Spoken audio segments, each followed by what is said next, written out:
গাজীপুরে শহরের মধ্যে গ্রামের মতো পরিবেশ। এই যে একটা রাস্তা করা হয়েছে অসাধারণ। এখানে সম্ভবত ডেভেলপাররা এই রাস্তাটা করেছে। দুনো সাইডই পানি, ঝিলের মতো। তো মাঝখান দিয়ে রাস্তা করা হয়েছে। এই রাস্তাটা সোজা ওই যে ওইখানে গিয়ে ওইখানে একটা ব্রিজ আছে, রাস্তা আছে, ওইখানের সাথে গিয়ে রাস্তাটা জয়েন্ট হবে। এই সাইড এগুলো ময়লার স্তূপ, পানির ভিতরে বোতল, তারপর শ্যাওলা এগুলো জমে বাতাসে এক সাইডে আইনা রাখছে। তো ময়লার স্তূপ জমে আছে পানির উপরে। তো বিকালবেলা পরিবেশটা অসাধারণ। রাস্তাটা অনেক সুন্দর করেছে। রাস্তা থেকে রাস্তা হইয়া পানির মাঝখান দিয়ে রাস্তা তৈরি করা হয়েছে, যার ফলে দেখতে অসাধারণ লাগে রাস্তাটা। আর এগুলো ময়লার স্তূপ জমছে পানির উপরে, শ্যাওলা, পলিথিন, বোতল, প্লাস্টিকের বোতল, নানা ধরনের ময়লা মিলে একটা স্তর জমে আছে পানির উপরে। বিকালবেলা প্রচুর মানুষ এখানে ঘুরতে আসে।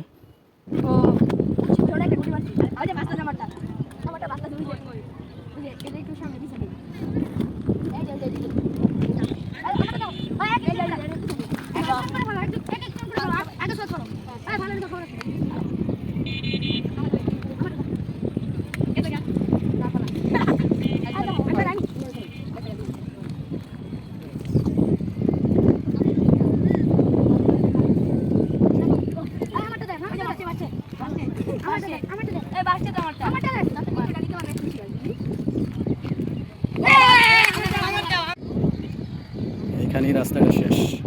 ও ধান গাছ হয়েছে নাকি এগুলা?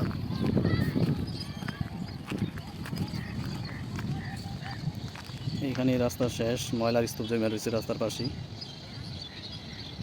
রাস্তা সম্ভবত এদিকে ওই যে ব্রিজের গোড়ায়, এই ব্রিজের গোড়ায় এখানে জয়েন হবে।